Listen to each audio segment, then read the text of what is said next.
Hello, Couch Co-opers, Couch Potatoes, and Couch Codependents. This is the Couch Co-op Show. I'm Ian, and I have a special guest, friend of the show. It pops on every once in a while with me to talk video games. Justin is back. How you doing, buddy? Hello, hello. Doing very well. How are you? Not bad. You know, a little tired. Yeah. But what else is new? Old is what I feel today. I feel old. Yes. I mean, every day we are closer to death. This is true. Yes. But it's funny, like, I was thinking about it earlier. Like, we get together like once a year, and it seems like we talk about the game of the year for like an hour. What ultimately ends up being the game of the year. And last time it was Elden Ring, and tonight we're gonna kind of nerd out and chit chat about Baldur's Gate 3. Okay. And yeah, just kind of see where you're at with it, see where I'm at with Sure. it, what we think about it. So maybe we should start off. How many hours do you have currently sunk into this game? I have 40 hours in it right now. 40? Let me double check my current Steam page. I did have the early access, so I did play Oh, we can talk about a that. surprisingly amount of time, possibly over 20 hours in early access. But let me double check. I believe I am actually edging towards 80 plus. Nice. Yes. It's really astounding how quickly this game just seems... Oh, shit. Okay, no, I'm sorry. I am currently at 110 hours. There you go. Yeah, it just eats up time. Yeah. I guess my next question would be, in the effort of like, I'm going to assume I'm probably a little further in the story than you are, and Yeah, I don't so want to spoil anything. Yeah, so I we want to like know how far along are you? Well, actually, I thought we'd start a little, like, even earlier than this, before we get to Sure, this absolutely. actually part. I was, like, actually curious, like, what your experience was with Baldur's Gate, the series, if any at all. Like, did you play the original games, or do you have no experience with Absolutely not. No. I've heard of Baldur's Gate. I'm vaguely familiar. I'm, as in just hearing the name and knowing what kind of game it is, like being an old computer style RPG. I believe that the Icewind Dale series is somehow connected as well, and then it's very much tied with the Dungeons and Dragons rule set and its lore. So that's just basically as far as I know. I did play PC games in the late 90s, but they were more first-person shooter style, Right. not in like OG Tomb Raider. But I never actually got into some of these games, which after playing this one made me think about Planetscape Torment and other games such as that seem to be brought up quite a bit when it comes to conversations of this style of game. Right. Yeah, How about yourself? I never played. My brother played Baldur's Gate 1 and 2, and I watched him play it, but I never got into it. I have never touched a Baldur's Gate game, and I think some of the guys played. There's like an offshoot called Dark Alliance that was for consoles and stuff, but that was like more of an action based, Yeah. and not like a kind of turn based strategic style of Yeah, game.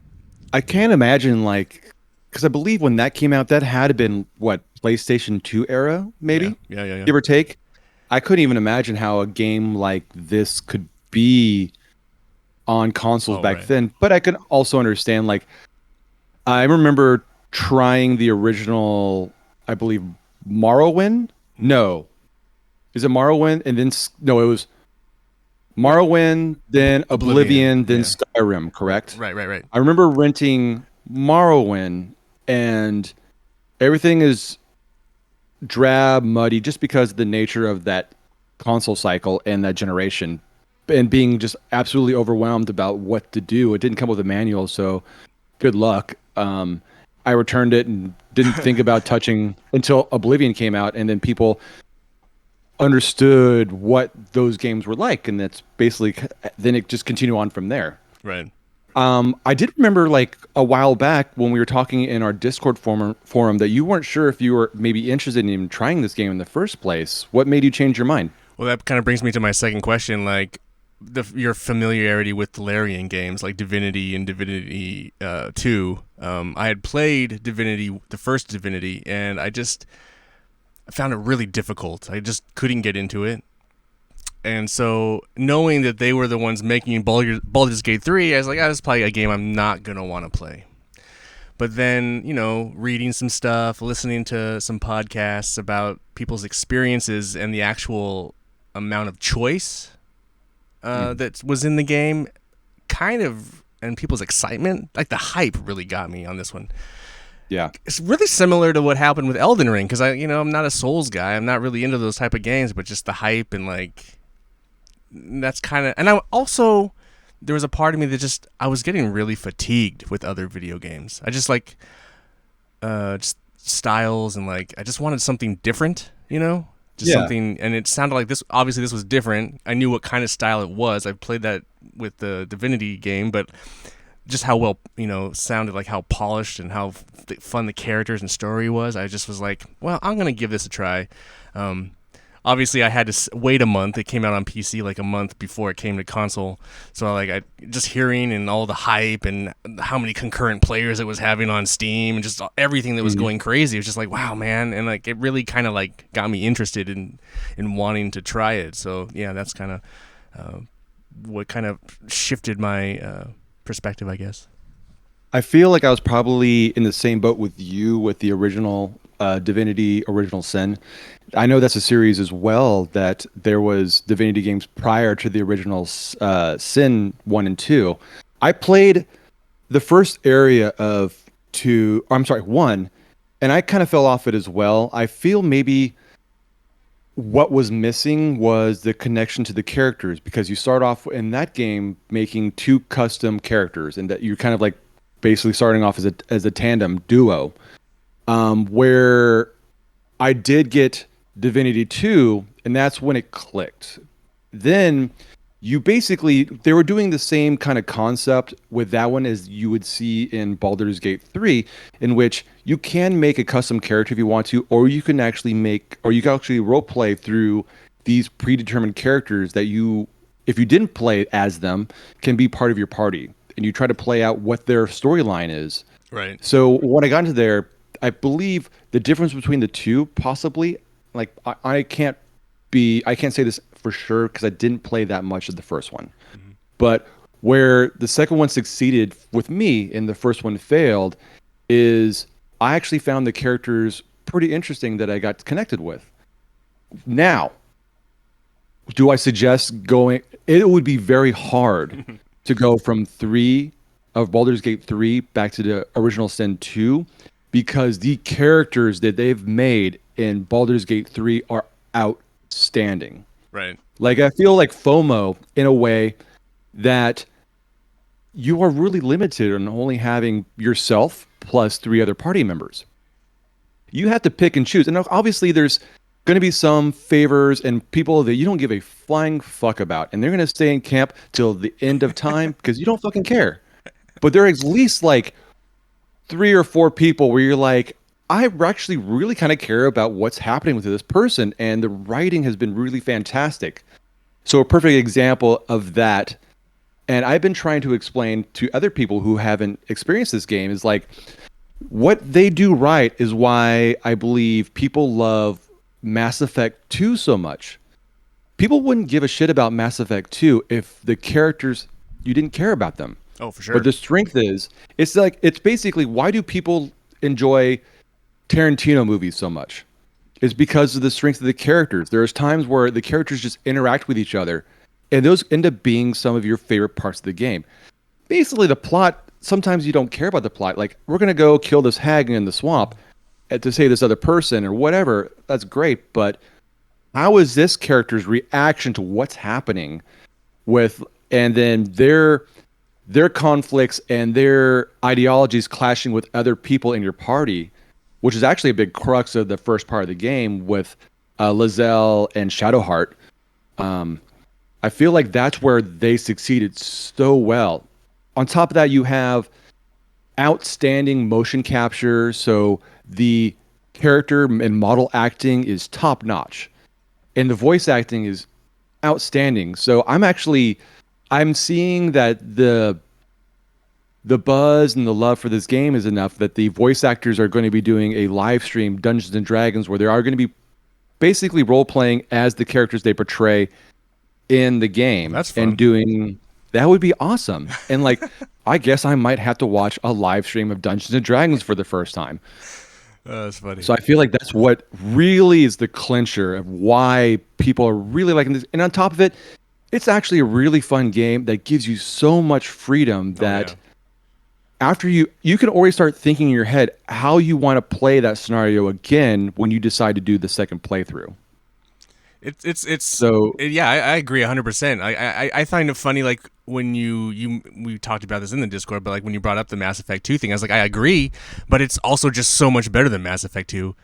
And then yeah, Mass Effect 2 never did it again. Like they I feel like this, it sounds, I had never played Divinity Original Sin 2, and it sounds like they had good characters there, and then they just improved with it all in this one, this game. And I'm just like always laughing. I like all the characters so far. I mean, uh, usually I keep whoever I keep at the camp is not because I hate them or something. It's just because like it's my party. I want my party to be kind of balanced, you know. So I want to make sure I yeah. have. That's kind of the crux of like who stays at camp and who doesn't right now. When you know, but like I don't know. It's yeah. I love the interactions. I love just the dialogue they have. It's super fun. To kind of talk to answer your other question about kind of where I am. I'm in the. I think I'm about to go into the part where it's like the you need the light to go into the up the elevator thing. Okay, so you are So, at but I'm the at the you're forge, and I was yeah, fighting the golem, and I died. yeah. So that's kind of where I'm at.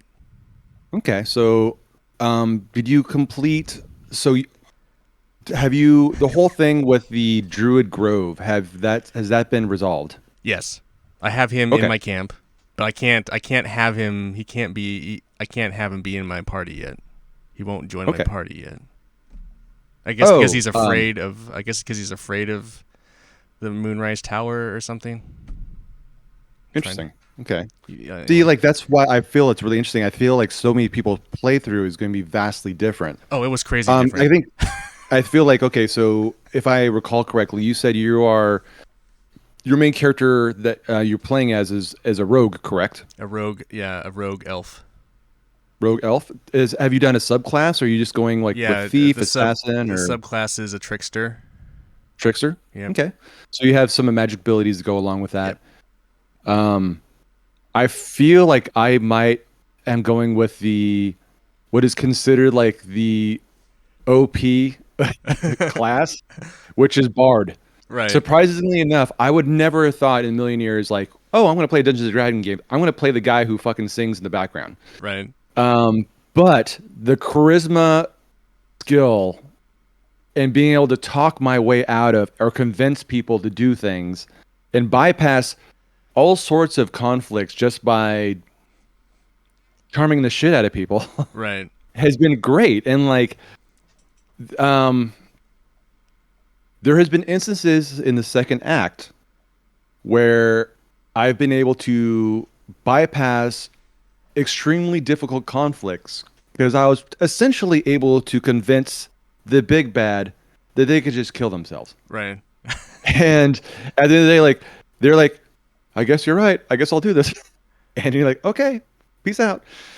And because of like that, I feel like I I would love to experience because I during the early access, I my main character was a barbarian, and then there was all sorts of other things I can do because there are certain aspects that the barbarian has, such as intimidation. Hmm. So in early game, you come across this kind of derelict village that's been ransacked by goblins. Right.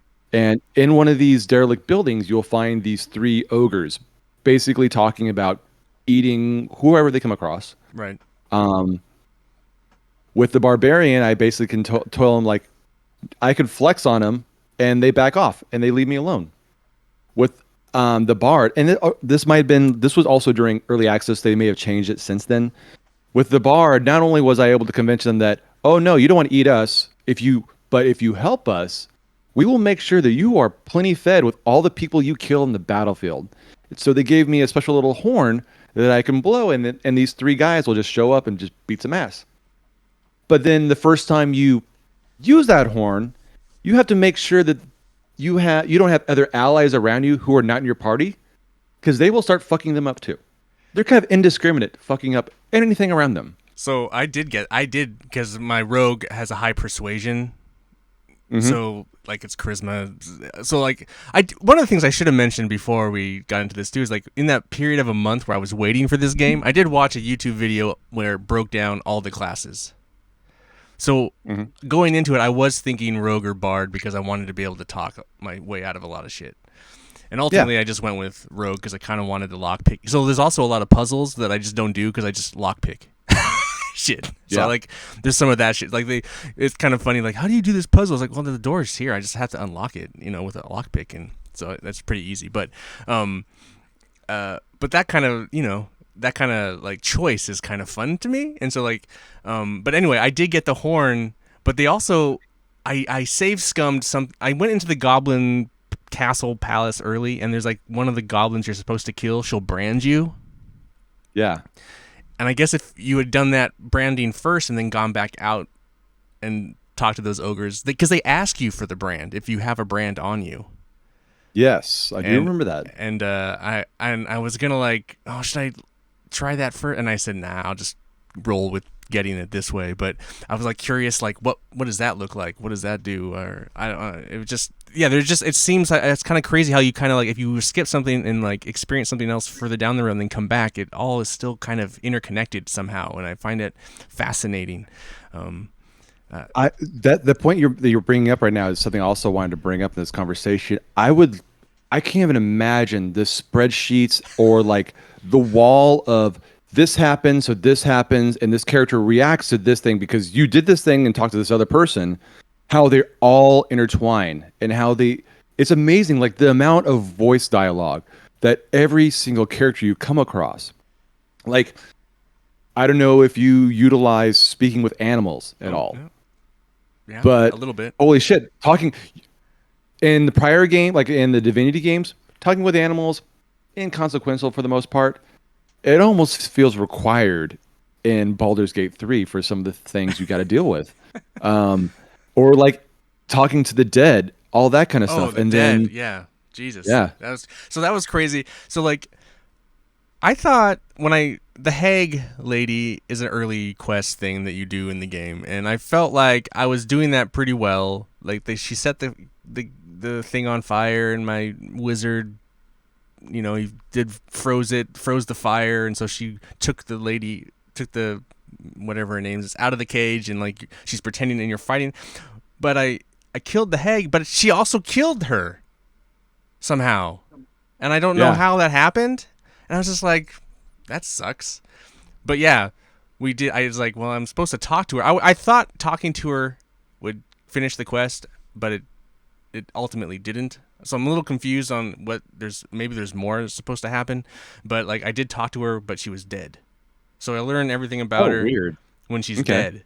It's like, yeah. So I don't, but the quest is still active. So I don't know if I can't complete it or there's something else I can still do to complete it. I'm in this weird limbo of what there is an occasional, I feel like there's occasional bugs that I do come across. There was one instance where the Gilrathi, or whatever the species that Lazelle is. Yeah, the gift. You find a dead body in the second act, and you're like, all right, you found this dead body, like, investigate. I checked the body and left, but still, for some reason, it tells me I need to investigate this body. And so I'm not sure if maybe I'm not doing something correctly. I'm kind of like at the same point of where you are. Like, I am basically on the edge of completing the second act. Right. So this kind of gives you an idea of like how much of a time sink this game can be. Oh yeah. Because I believe there's like 4 to 5 acts, and I already have 110 hours in this fucking game. And It is you're basically dealing with a big bad, and this big bad has numerous fights involved with it. Right. And I am considering I know that there is a certain item that one of his toadies has his own little quest line that is associated with it, but I don't believe it's that big. But you almost want to see it's you want to try to see everything in this game because everything seems to have been fleshed out. There is not that many stuff that I've come across where it just seems like, oh, this is just busy work or whatever. Like a perfect example is like everybody was super really comparing it to Diablo 4, Right. where Diablo 4 of course comes out, a month to 2 months up prior. It looks very similar on the face. If you Right. look at a screenshot of Diablo and you look at a screenshot of Baldur's Gate 3, you're going to think like, okay, these games are very similar. Not similar whatsoever in gameplay. But like shit, I'm starting to lose track of what the point I was trying to make. but no, anyway, yes, like in like late game. So I had a coworker friend of mine, like really this is his first Diablo, and he just took to it like a fish out of water. Like he loved the Borderland games, and so going from Borderlands to basically the game that kind of was the progenitor of that style of loot run. Right. He went through it, and then he was going through like the seasonal content.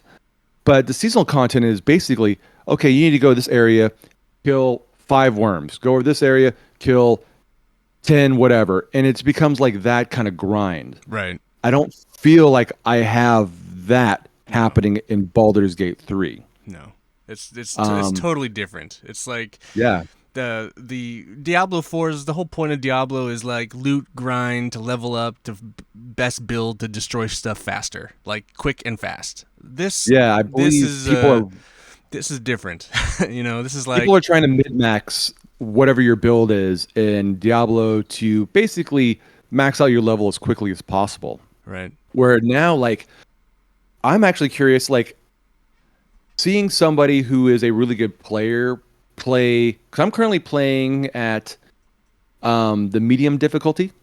Oh, on Um, Baldur's Gate. but yes, but I'm curious for somebody who's really good and really understands the spells and all the nuances of the combat, who goes through and just steamrolls the hardest difficulty. Because I know there's spells and there's things I don't even touch because I just don't simply understand like its utility in the overall spectrum of a battle or whatever. And how it But I works with know, other characters and yeah, because there's like combos too, like exactly. so Like they it's get like those like synergies happening. yeah, and it's like I don't even know what is centered. Right now I'm trying to figure all that stuff out, but it's like there's so many levels to it that I'm just trying to have fun and not burden myself. But the cool thing about it is that there is still just a lot of exploring and finding stuff and talking to people, and then combat is it's not like Diablo's constant combat pretty much, and this is Yes. like this is occasionally there's combat, and then and then an area is cleared out and the area is cleared out. They don't respawn. At least they haven't for me. So No. yeah, you know what I mean. So it's Yeah, like and it's just, that's it. it's very very different from like your JRPG turn-based style where you walk 5 feet, then you have all right the lineup of enemies versus your lineup, and you just Right. basically slap each other until one of you dies. Yeah, it's way more tactical. It's like almost like an XCOM in that way. It kind of Very much so. has Very much so. that kind of thinking built into it. But I thought there would be way more combat, and I think the combat's just it doles out at a nice pace. They can really gang up on you though. I mean, you can get Yes. fucked. I mean, they can just. Yes. It's like what you're just like, oh, it's just 2 dudes, and the next thing you know, there's like I don't know 10 or some shit. It's just like what the fuck, It's kind of crazy, but it's fun. Yeah, there's been times where you're like, I wasn't expecting this fight to be as gnarly as it is. A perfect example early game would be when you're dealing with the paladins that are currently hunting Karlash Okay. and in the house pretty close to her. Right. For some reason, that fight gave me a bitch of a time Oh, for really? like maybe 3 or 4 times. I don't know what it is, but like I said, I'm my Huh. main character is a bard. Right. The but Squishy. Very as time squishy. has gone by, my character is, you know, competent enough in like both ranged combat, close combat, and some spells as well. And just finding a good synergy of like what characters you have with you. Right. But I take it you didn't have much trouble with that fight. That fight I did not, but I also came to that. I didn't. It's funny. I had been doing. I didn't hadn't really gone up into that area, and so Hmm. I came to that way later in that area. I came to that spot later. So like I rolled up in that fight pretty easy, um, but it's always. I'm always kind of weird. I always feel like I'm playing it wrong sometimes because like Lizelle, like when she was in the cage, Hmm. I didn't. When I told the tieflings to get lost and they ran off and I said I'd kill Lizelle, but I wasn't. I was gonna free her. I didn't free her from the cage right away. So I was walking around. She frees herself and then just takes off. And Oh, weird. and I thought, oh shit, did I lose her? And so like it wasn't until I went into that next area by the. She's like waiting. She's trying to go to that. What is it called? It's like a church with all her people, or they're like Oh yes, the monastery the thing. monastery. Yeah. So she's like waiting outside there, waiting for me. And so like for the long while I was just playing the game before I got to there, I was just like, I don't know. I guess maybe I'll find her again. I don't know. So like, but then when I went into that area, they're like, oh, there she is. And it was like, Yeah. oh, okay, all right. So it just things happen differently, or like they get like impatient sometimes, or like Yeah. or like in the forge when near like he's like in this he's like behind that rock rubble and there's like some gnomes trapped Hmm. and they're trying to. I accidentally said I had the gunpowder but I didn't have it, so I don't know why I don't know why it allowed me to say that, but I said Huh. I thought I had some but I guess I didn't. So then I was like was running around looking for it, and when I came back, Near was dead and the gnomes were gone. Oh, weird. I know, right? Oh, because I know they were. It was They, was it the poison in the room he was in? yeah, but I guess, but like you would think, but it was all blown open and stuff. Like the rocks weren't there, and none of the other gnomes that were trying to get him out. Like it's like the gnomes got them free at some point or something, Hmm. and then they were gone. And it was just like the game can kind of be impatient sometimes, maybe with me. I don't know. So maybe Yeah. you kind of have to do some like kind of be quicker about it, but it was funny. I don't know. I find that all kind of funny the way it kind of it rolls Yeah. out sometimes. So it brings me to a little side point real fast with that fight in particular. Have you utilized the strength of shoving people off cliffs? I have shoved people off cliffs, but my strength, I have to use someone who's. I always try to do it, and then it's always I'm not strong enough because I'm rolling. Though Mhm. I haven't tried it lately, but I've not killed any bosses with it, or like kind of mini bosses with it, but I've killed like regular like characters quite a few times. Yeah. But it's fun. And I supposedly you can push the hag into the pit. I couldn't achieve it. oh, really? Yeah, Okay. I wasn't able to do Yeah, that. and I know Karlach in particular, if you strengthen her up enough, she also has the ability of grabbing enemies so you can chuck those enemies at other enemies. Oh, that sounds fun. Yes. So I just like that kind of like freedom. Like it's not very often you come across a game where you're like, well, can I do this? Can I? And the game's like, yeah, absolutely, go for it. So it's going back to the Mass Effect comparison. There was always like, well, they give you this opportunity for choice, but you ultimately get funneled into this Right. predetermined outcome. Right. No matter what you do, for some reason, it always comes out to be this thing. Or But it's determined. It's like two different things. Yeah. Like you have the bad version or the good version.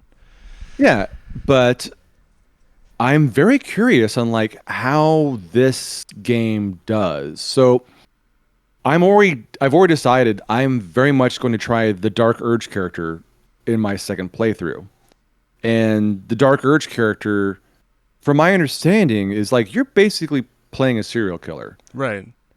And so I'm really kind of curious on like how that all plays out, or and if you really go an evil route. Well, and then some So of I the know, classes get really dark too. So like the paladin class can have like as a special like dark paladin character that I like believe it's like the Oathbreaker yeah, something like that or that something like like that. and then there's like another class that does something similar that's just like, you know. So yeah, it's I got to get through this playthrough first though, you know. But yeah, it's fascinating. And how is that going to play out at the end? Like is there still just an ending? Do characters Yeah. die? I don't know. So I know like you can do things that will piss your party members off and they'll bounce and they will not come back. Um, but yeah, it's really interesting. Like I know we're really getting kind of cut up in the details about the whole thing, but it's like it's I straight up think like there are I haven't played enough of Starfield to give an opinion. I've only played maybe an hour or so. Right. Because what happened was like before we started recording, I just mentioned like for the past 3 weeks, my main desktop PC has been down because I've had a bad power supply, and I've been mostly gaming on my Steam Deck.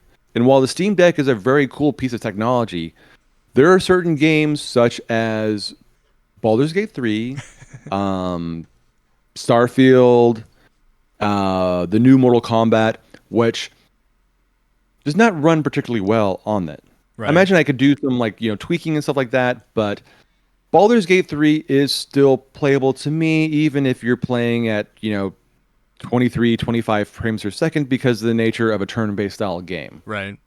Uh, Playing Mortal Kombat at 24 frames per second, not exactly a really good experience if you're looking for a twitchy fighter type situation. Right. Um, but it's uh, fuck me. Oh yeah, going back to Starfield. So I haven't played enough Starfield to have formed my own opinion, but I know people have been really not like I feel like really left down. I'm wondering if it wasn't for Baldur's Gate 3 coming out prior and having all the love and accolades thrown in its direction, and then people turn and look at Starfield, and I understand like some of the first interactions, it does the Skyrim, Fallout 4, the person you're talking to just stares right at you, doesn't emote, doesn't do anything like that. And it's kind of very deadpan. And so I feel maybe after seeing what you could get from a narrative experience, then when they put the care in the actual characters themselves, and then going to this and like, this is no longer good enough. This is like, listen, is Baldur Gate 3 going to sell as much as Skyrim? No fucking way in hell is that ever going to happen. But at the end of the day, like I feel like stuff like this is going to influence how games are made in the future when it comes to narrative. Maybe not the crazy spreadsheets because I can imagine other like AAA developers, they've already have been quaking in their boots and been trying to defend their current workflow or their current product comparatively to what Baldur's Gate 3 is.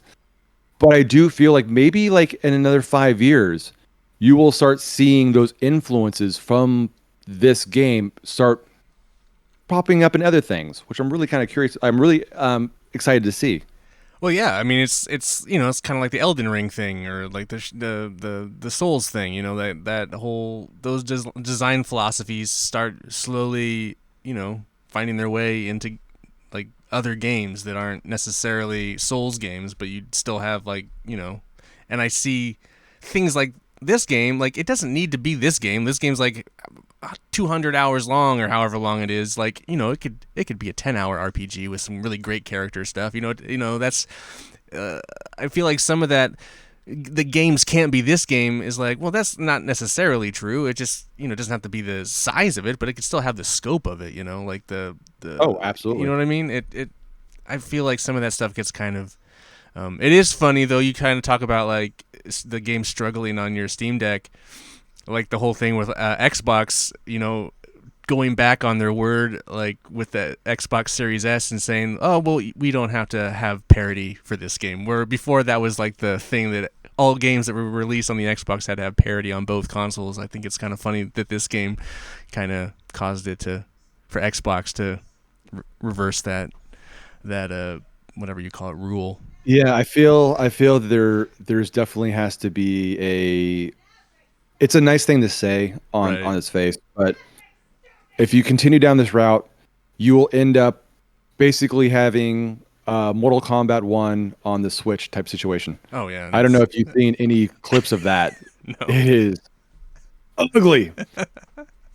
And a perfect like a quick little aside also, like, of when you how Mortal Kombat 1 has done motion capture like with their acting, and it looks great. Still, that I feel like there has to be something. Have you seen that Megan Fox video for Mortal Kombat 1? I have not. No. So, the last Mortal Kombat game had Ronda Rousey portray Sonya Blade, Right. and that depiction was criticized heavily for Ronda Rousey's very wooden performance. Right. You might as well say that Ronda Rousey is a kick-ass actress compared to the line reads that Megan Fox has done to Natara. Oh I really? think it's Natara. Ew, it is extremely bad. It's super bad. So I'm trying to wonder like what caused this decision to have her be in this game. I know it takes these days with fidelity, like you come up with a character and a concept, it's going to take months, if not like a year plus, to like really flesh this character out. I could imagine maybe when she was in the news again because she's now dating Machine Gun Kelly at the time, was in the news. Maybe that's why whoever thought it was a great idea to greenlight this idea. But of all the people, like having Megan Fox be the voice actress, do Uh, yourself a favor. Wa- Watch, watch the line read. You won't be disappointed. all right. All right. All right. I mean I don't know. I always find that stuff all kind of funny, and it's Yeah. funny that they hire actual. I guess it makes sense now when they're putting actual actors and like making them look like the character. But like, Mhm. there's voice actors out there. Exactly. And that's going back to Baldur's Gate. I feel like you're right. This is this year's Elden Ring because even the studio themselves, I believe, when the game first came out, the head was basically just telling the team like, listen, we're probably going to see about like 100,000 people play this game. It might be a like kind of slow build, but I think we have a really good product in our hands. So, I feel like people will recognize how good this game is. Not realizing that they did well over Oh 100,000 yeah. people playing. It was like over 800,000 people to the point where like even the Steam servers were starting to sweat a little bit. And this is Steam we're talking about. Only servers I could think of stronger than Steam are the servers for Pornhub. Like anything else could be down. Pornhub is alive and kicking. Right. So it's impressive. And I feel like I know that they were a studio that was on the radar for Microsoft for one of their acquisitions, but they somehow like scraped by and didn't get swallowed up by the monolith. So I hope they Could are still able to happen. continue. Could still happen. You Yeah, never know, it but could still happen. I mean, shit. But um, I really think like they've been kind of doing their own thing and they've been slowly perfecting it. And so same thing with Elden Ring. They've been doing the Souls and Bloodborne style gameplay, and they finally tuned it in such a way that it was now ready for the mainstream. right. It's like, listen, you're gonna get your ass handed to you, but we built it in such a way that it's still gonna be fun. You can have some help if you need it, um, but it's also a thing where these kind of games really encourage people getting together and talking about it. Like, okay, this is where I found this particular sword, or this is the strategy I had against this boss. Same thing with Baldur's Gate 3. I think a big selling point or why people love it so much is like we can talk about, well, when I play this scenario with my party, this is what happened, and then like this was the outcome. Right. And what I experienced is vastly different than what you experienced. So I had Lizelle with me the whole time. I think it's hilarious. Like at first, the community was very down on Lizelle because she is a bit of a prickly bitch when you first meet her, but her story arc is fantastic so far, and people are now calling her Bazel because she's like she's great, and I feel like we are having these conversations now of like, well, with all these different party members, some people are really into the druid, some people are really into Gale, and how horny Gale is for you for some reason. Wait, Um, wait, no. All the characters are horny, man. This is a oh, horny super ass horny. game, dude. This is the Yes, horniest game I've ever played. yes. Aside from it being Everybody is modded down to fuck. or actual porno game, this game for a mainstream game is crazy horny. It's yeah, I don't know. So, speaking of which, so you with being a horny game, have you picked out who your avatars um, hook up or So sexual conquest is? so I haven't so I have okay. So I was kind of waiting to get everybody, but I did mention to make it to first base with. Oh wait, I kissed Shadowheart already, but we haven't done Mhm. it. But we had a date basically. I almost had sex with Gale, but like I was like, no, I don't wanna. But I find Yeah, Gale hilarious. I don't know yeah. what. Gale There's is great. something fucking weird, and the way he just kind of looks, kind of like he's not all, like he always kind of smiles and looks like he's not all there. I don't know. It's kind of funny.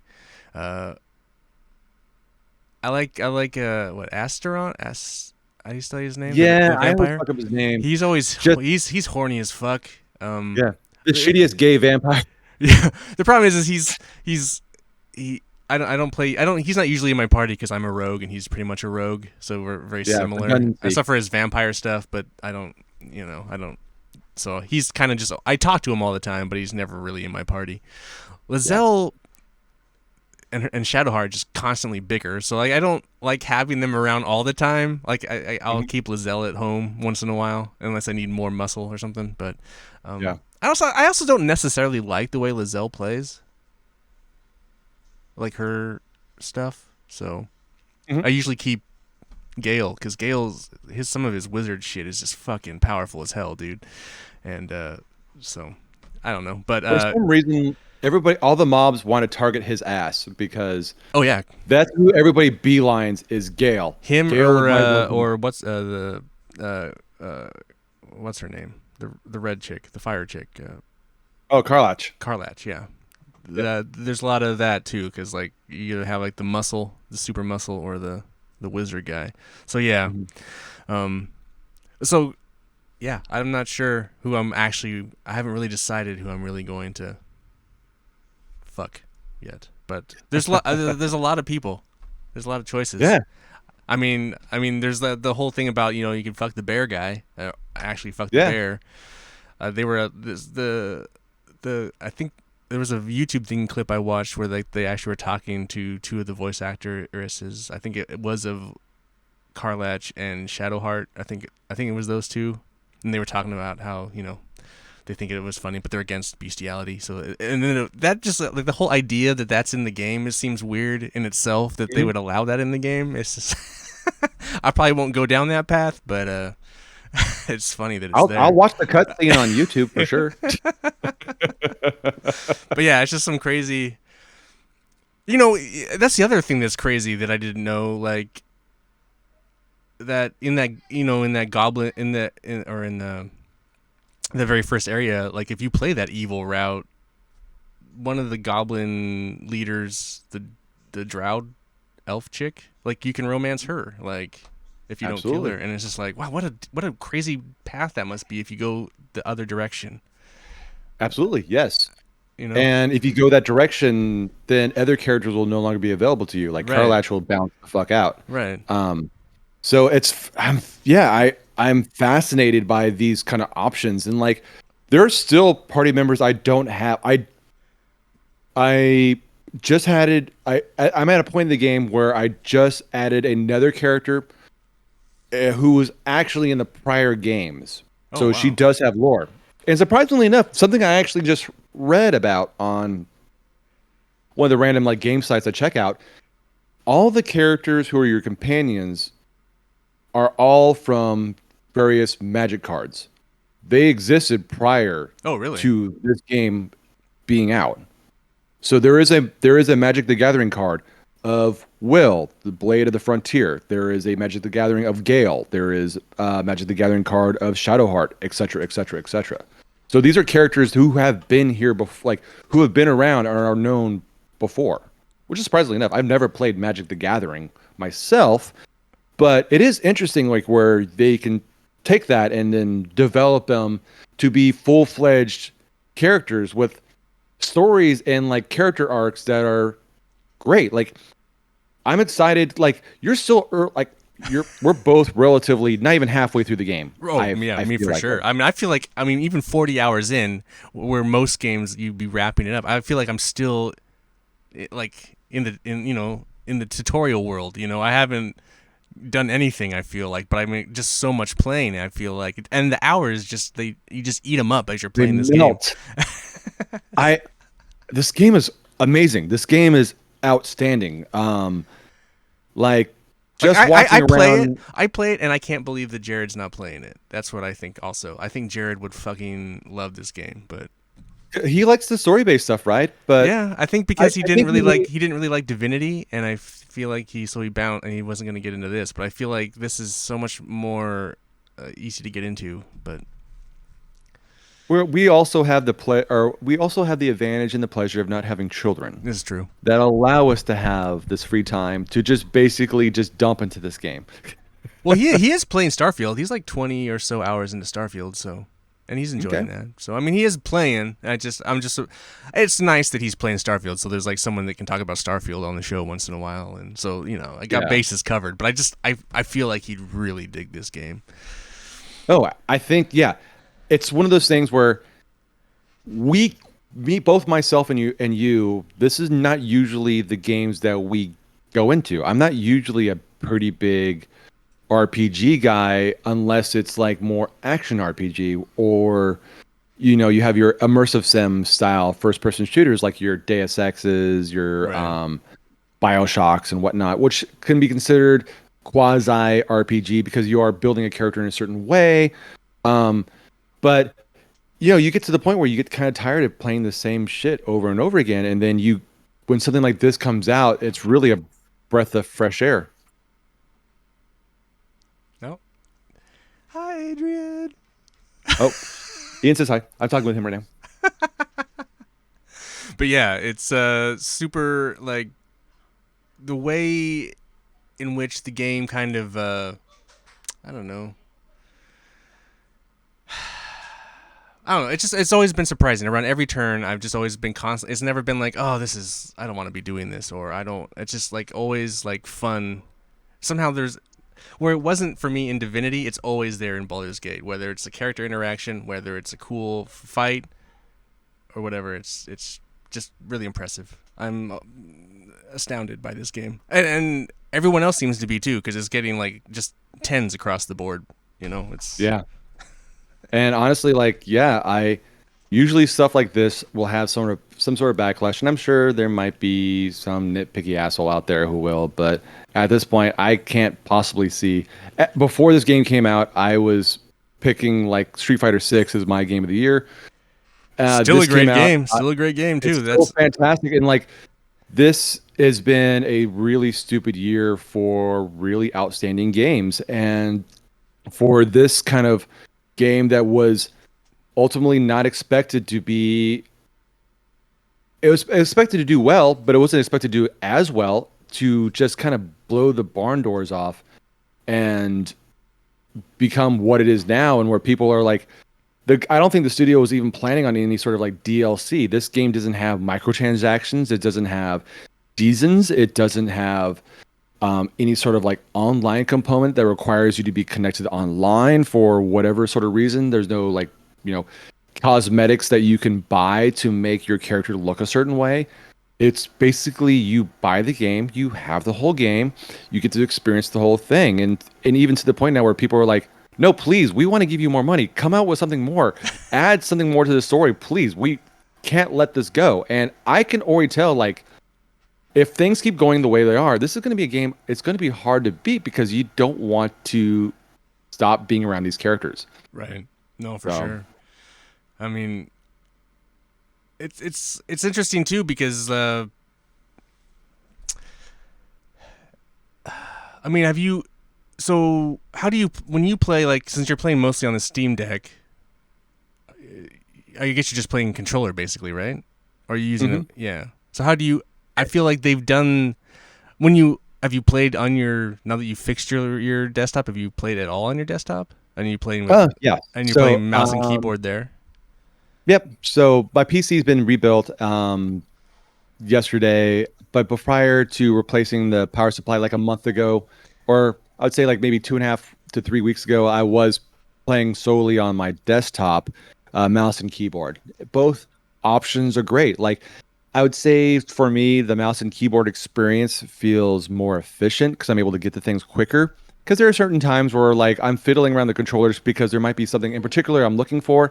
I pressed the wrong button. Like, don't get me wrong, I've actually pressed Y or the in turn times more, way more than I want to admit, and just done fucked myself during a battle that way. Right. Uh, I'm sure you probably done the same thing.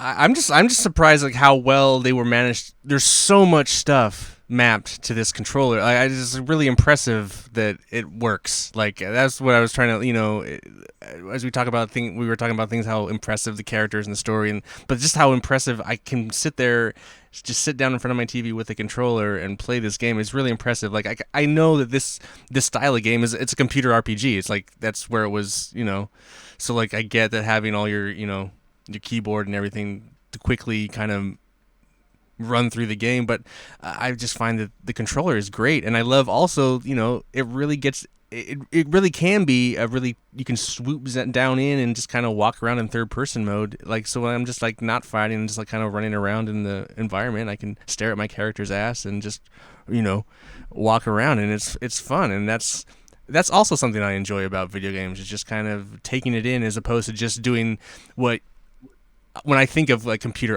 CRPGs is just that kind of quick clicking and you're just kind of moving around your characters, and that's obviously that's how I play when you're in a battle. You don't want to, but if you're just kind of exploring and stuff, it's kind of nice to just change perspectives, and I really appreciate that as a gamer. So I that's feel like what they got right is just the attention to detail on almost basically every single aspect.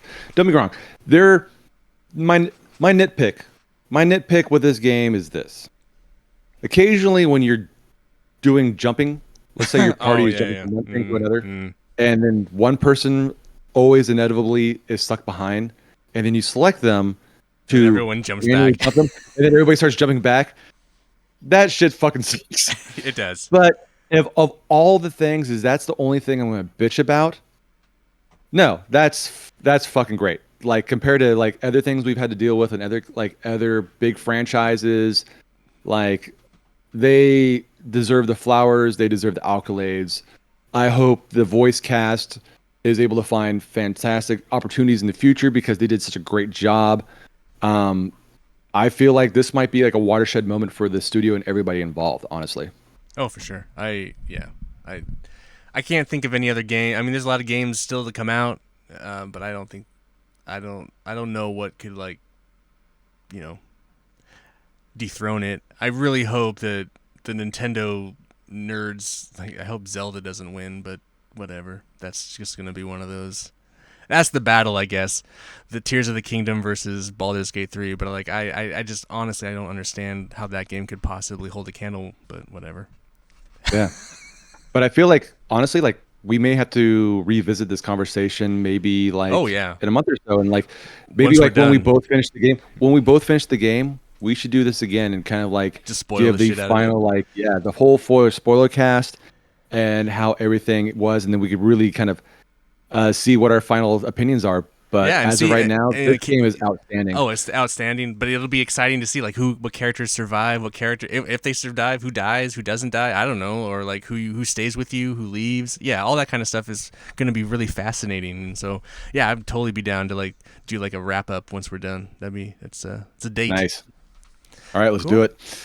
All right. Well, anything else you wanna? I think the music's great too. The song that's in the camp is always really catchy. I'm always like humming it. Mhm. Is When that you're a bard, you have the opportunity to start playing your own jams while the fight is going on. oh yeah. Yep. What's that You music have your own like? list. They're all like little like some of them are like a little epic little things, but some of them are like little jaunts and stuff. But you do have a little variety. And have you? thought about messing with your class? I know you can change your class. Have you like? Can you? Do you know if you can change other characters' classes? You absolutely can. Okay, so I So, might do that um, because I was thinking and like the guy's there and he's like, would you like to change your class? And then I was like, no, no. But then I was like dawning on me today. It's like, could I change the class of this person? And I wasn't sure. I was gonna try it, but I wasn't sure if that was something you could do. That's cool. also another thing I wanted to mention, since you can change classes, also a thing you can do for your next playthrough, because I didn't know this. I don't think most people know this, but after the big party you have in your camp after the whole like when you beat the onslaught at the druid camp Oh, right, and you have all the party at your camp, right. you can actually role play as your party members, and you can actually have your party members hook up with each other. Oh, really? Yes. So if you wanted That's funny. Gale and Lizelle to hook up, you can make that happen. You can have, Oh, that's funny. uh, yeah. So yeah, Cool. Well, that's good to know. Huh, that's funny. hmm yeah. We're learning shit all the time. I guess. I mean, I guess that makes sense. I mean, couldn't you? I mean, you can just play as them anyway, right? Or does it not really do that once you shift party members in general? I don't know how it is after the fact because I never really played around with it, but I know particularly that party That part scene, you scene. can definitely do it. Interesting. All right. Mhm. Because I never like actually just switched to one of the characters just in camp normally and just gone and see if you could talk to them. I've not even tried to do that. You know Yeah, what I mean? especially like when some of them hate each other. Yeah, yeah. I'm curious. Like now, I'm curious just to fuck around more. See, that's the cool thing about this Yeah, game. You just like fuck around, and yeah. that's why I'm not very far and have like 40 hours anyway. Yeah. I'm already thinking about replaying a like maybe 2 or 3 hours of section to go back and try to finish this quest line that I thought I passed. We'll see, or I'll just play it next time. Who Right, knows? right. All right. Well, Well, I can we can wrap this up. It's been an hour. It's, yeah, all right, it's man. always a pleasure. Pleasure. We'll Yeah, have to do this man. more often. Yeah. Thank you so much for doing this, and yeah, awesome game. All right. Well, let me do this wrap up here. I want to thank everyone for listening. I want to remind you to leave feedback at thecouchcoopshow@gmail.com. You can also find us on our socials if you do that, at Couch Co-op Shows, all one word, no hyphen. I want to thank Justin for joining me here on the couch tonight. Thank you. For Couch Co-op, I'm Ian, reminding you to please be excellent to each other. Be excellent? I don't remember what my tagline is right now. Oh, well. Goodbye. Goodbye.